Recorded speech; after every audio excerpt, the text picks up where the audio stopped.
इस कार्यक्रम के पुण्यार्जक हैं श्रीमान पवन, श्रीमती अलका, श्रीमान अपूर्व, श्रीमती नेहा, श्रीमान भावित, श्रीमती श्रिया, शरण जैन कोठारी एवं समस्त कोठारी परिवार, Bhilwara, Rajasthan. Firm Aadesh suitings, Bhilwara, Payas interior, Bhilwara. Mobile number 9414112751।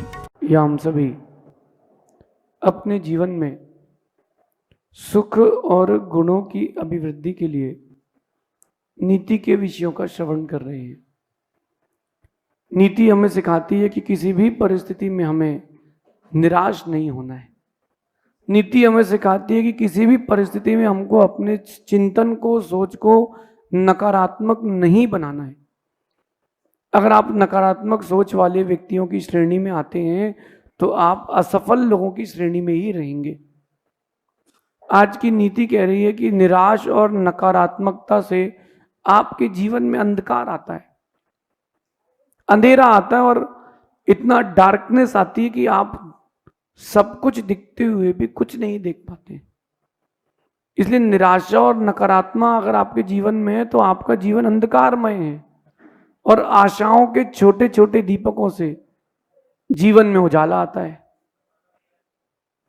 तो अगर आप चाहते हो कि जीवन में उजाला आए तो निराशा, नकारात्मकता को ऐसे हटाना, अपने जीवन से नकारात्मक और निराशा को ऐसे हटाना जैसे पैर में लगे कांटे को हटाते हैं। बुरा सोचेंगे, बुरा देखेंगे तो बुरा ही होगा, अच्छा देखेंगे, अच्छा सोचेंगे तो अच्छा ही होगा। एक बात मैंने लिखी थी कि आपके ही अंदर आपका शत्रु है और आपके ही अंदर आपका मित्र है। खोजिए जो आपका मोटिवेशनल एनर्जी है, जो आपके अंदर सकारात्मकता है, वो आपके ही अंदर का आपका मित्र है, वो आपका इंटरनल फ्रेंड है। और अगर आप देखते हैं इंटरनल एनिमी, आपके शत्रु को, तो जो आपकी नकारात्मकता है और वो जो डीमोटिवेशन है, वो आपका शत्रु अंदर का आपके ही अंदर है। इंटरनल फ्रेंड और इंटरनल एनिमी अगर कहीं है तो वो आपके अंदर है। जो मोटिवेशन है वो इंटरनल फ्रेंड है और जो डीमोटिवेशन है वो इंटरनल एनिमी है। सकारात्मकता की ओर आए। कैसे आए? ये तो समस्या हो गई। समाधान क्या है? समाधान एक है, निराश नहीं होना। कोई भी परिस्थिति हो उससे अनुभव लेना। ऐसा कहते हैं कि भागते चोर की लंगोटी ही। देखो, बहुत सुंदर बात कह रहा हूं मैं आपसे। बहुत सुंदर बात यहां पर आ रही है कि एक रोग अपने अंदर है, वो है डिमोटिवेट होने का। छोटी सी बात कुछ होती है, अपन निराश हो जाते हैं। छोटी सी बात कुछ होती है, अपन दुखी हो जाते हैं। उसमें से अच्छा खोजें, आप उसमें से पॉजिटिव लें और जैसे जैसे आप उसमें पॉजिटिव लेंगे आपको वाइब्स अच्छी आएंगी। कोई भी जीवन की परिस्थिति हो, वो सफलता दे ना दे, अनुभव जरूर देके जाती है। तो क्यों ना अपन उस अनुभव को ही ग्रहण कर लें, क्योंकि अनुभव अगर ग्रहण कर लिया तो सच मानना हमेशा के लिए सफलता मिल जाएगी। देखो, निराश होने के बहुत नुकसान हैं और आशा के साथ जीने के बहुत फायदे। तो अपन निराश होकर के मत जीना। कोई भी स्थिति हो जीवन की, यही सोचना कि चलो ये दिन निकल जाने दो। जब कभी कोई ब्रेकर आता है आपके रास्ते में, जब कोई ब्रेकर आता है तो आप गाड़ी बंद नहीं करते हो, गाड़ी मंद करते हो। तो जीवन में कभी डिसअपॉइंटमेंट के ऐसे मौके आए तो मंद करें, गाड़ी बंद ना करें। इस बात को अंदर उतार के रखना। अगर आपने अपने कार्य की गति को बंद कर दिया, सफलता नहीं मिलेगी। मंद कर लें। निराश रहने वालों के लिए एक बात है कि वो हताश रहते हैं। मतलब आशा जिनकी समाप्त हो गई है, हत आशा हताशा, तो वो हताश रहते हैं। मतलब उनसे कुछ भी कहो ठीक है, हो। कोई बच्चा पेपर में फेल हो जाए या कोई व्यापार में असफल हो जाए तो उसको कभी आप देखना, उससे बात करना तो बोलेगा ठीक है, अब जिंदगी है। अरे जिंदगी खत्म थोड़ी ना हुई। हमने एक बात लिखी थी कि अगर कोई गलती हो जाए तो उस गलती के पन्ने को फाड़ करके अपने जीवन से अलग करना, जीवन की किताब को जलाने मत बैठना। निराश नहीं होना, उस समय हताश नहीं होना। और जब निराश होते तो हताश होते हैं, शक्ति विहीन हो जाते हैं। आप शक्ति विहीन हो जाते हैं, सब कुछ होने पर भी आप कुछ नहीं कर पाएंगे।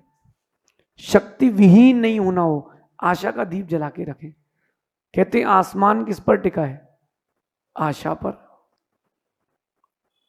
तीसरी बात कह रहे हैं, जैसे आप निराश होते हैं, डिमोटिवेट होते हैं, आपकी बुद्धि का क्षय हो जाता है। सही क्या है, गलत क्या है, आप ये भूल जाते हैं। ये सबसे कठिन और सबसे महत्वपूर्ण बात है। अगर निराश हैं, इसका मतलब आप बुद्धिविहीन हो गए। मेरा तो ये मानना है, अगर किसी के शब्द बुरे लग जाएं तो अभी आपको थोड़ी और जरूरत है स्वाध्याय की, पढ़ने की। क्यों? शब्द तो उसके हैं। अगर किसी व्यक्ति ने आपको गाली दी, माना कि अपशब्द कह दिए, आपको बुरा लग रहा है, इसका मतलब आपने उसको अपना माना है कि आप वैसे हो, और वैसे नहीं हो तो उन शब्दों को अपना मानो ही मत, निराशा आएगी नहीं। और अंतिम विशेष बात, पेशेंसलेस, धैर्य खत्म हो जाता है। जब आप निराश होते हैं तो बिखर जाता है व्यक्ति, समेटना मुश्किल हो जाता है। लेकिन जो धैर्य बना के रखता है, कब? निराशा के स्थान पर डिमोटिवेट होने की जगह वो अपने आप को मोटिवेट रखता है, वो व्यक्ति एक दिन अपने आप को ऐसा प्रस्तुत करता है कि उससे अच्छा कोई नहीं मिलेगा। कहते हैं disappointment leads to impatienceness. Disappointment leads to impatienceness. अगर आप डिसअपॉइंटेड हैं, निराश हैं, हताश हैं, तो आप इम्पेशेंस हैं। और जो पेशेंस नहीं है जिसके पास, वो पेशेंट है। Patienceless is a one kind of patient. जिसके पास धैर्य नहीं है वो बीमार व्यक्ति है, पेशेंस नहीं है तो पेशेंट ही है। आप सोचो, सीता ने कितना धैर्य रखा, राम ने कितना धैर्य रखा, द्रौपदी ने कितना धैर्य रखा, अंजना सती ने कितना धैर्य रखा। इतना तो रखना नहीं पड़ रहा ना आपको, इतना तो रखना नहीं पड़ रहा। भगवान ऋषभ देव ने कितना धैर्य रखा, कितना धैर्य रखा। तो क्यों ना अपन भी धैर्य के साथ ही अपने जीवन को व्यतीत करें। अच्छे दिन भी आएंगे, बुरे दिन भी आएंगे। ये मन से निकाल दो कि आपको 12 महीने अच्छे दिन मिलेंगे, 24/7 आपका अच्छा निकलेगा, ये मानना छोड़ दो। संसार में हो दुख, बुराइयां, गलतियां सब चलती रहेंगी, इनके बीच में जीवन चलता रहे, यही हमारा सार्थकता है, यही हमारा काम है और यही हमारे जीवन का पुरुषार्थ है। Disappointment leads to impatienceness. धैर्य चाहिए है, अपनी मोटिवेशन एनर्जी जीरो मत करना। और अगर आप दिन में नहीं सोते हैं तो आप हमेशा मोटिवेटेड रहेंगे।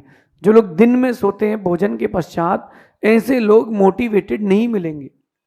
आप देखो महाराजों को 24/7 एनर्जेटिक रहते हैं, कैसे मोटिवेटेड रहते हैं, कैसे वो नया नया चिंतन करते हैं, नई नई चीजें पढ़ते हैं। निराशा और नकारात्मक बातों को, ऐसी बातों करने वाले लोगों को भैया दूर छोड़ देना। ऐसा कहते हैं ना, अभी 9 दुर्गा आने वाली है, तो एक माता आपके अंदर भी बैठी है, उसका नाम है निराशा की माता। इस बार उसका विसर्जन करके आना, फिर परमात्मा बनने से कोई नहीं रोक पाएगा। यह भी करना पड़ेगा आपको। क्रोध की माता, मान की माता, लोभ की माता, माया की माता, इन सब का विसर्जन करना पड़ेगा। तब जाकर के आपके अंदर एक जो एनर्जी आएगी। मेरा विश्वास है लोग कम हो लेकिन मोटिवेटेड हो, उनको जीतने से कोई नहीं रोक सकता। ज्यादा लोग हो, निराश हो तो कोई नहीं जीत सकता। एक कथा बोलता हूं 10 सेकंड की। एक राजा ने अपने पुरोहित से पूछा कि क्या होगा, तो उसने कहा आपकी सेना जीतेगी। और दूसरे ने बोला, राजा ने बोला दूसरे पुरोहित ने कि तुम्हारी हारेगी। लेकिन जीतने वाले ने बता दिया कि अपन जीतेंगे, और हारने वाले ने नहीं बताया कि अपन हारेंगे। तो जिसने सोचा था कि जीतेंगे वो सब ठंडे पड़ गए कि जीतेंगे, अरे वो लड़ लेगा, अरे वो लड़ लेगा। लेकिन जिसने नहीं बताया था कि अपन हारेंगे वो जीत गया, क्योंकि उसने सिर्फ मोटिवेट किया था। तो अपन मोटिवेट अपने आप को करें और मोटिवेशन एक दिन आपको बहुत ऊंचाइयां देगा। शेष अपन आगे देखेंगे। खाली घर में धूल आ जाती है, निराश मन में असफलता छा जाती है, इसको भूलना नहीं। शेष आगे देखेंगे भगवान महावीर स्वामी की। नीति क्लास, नीति क्लास।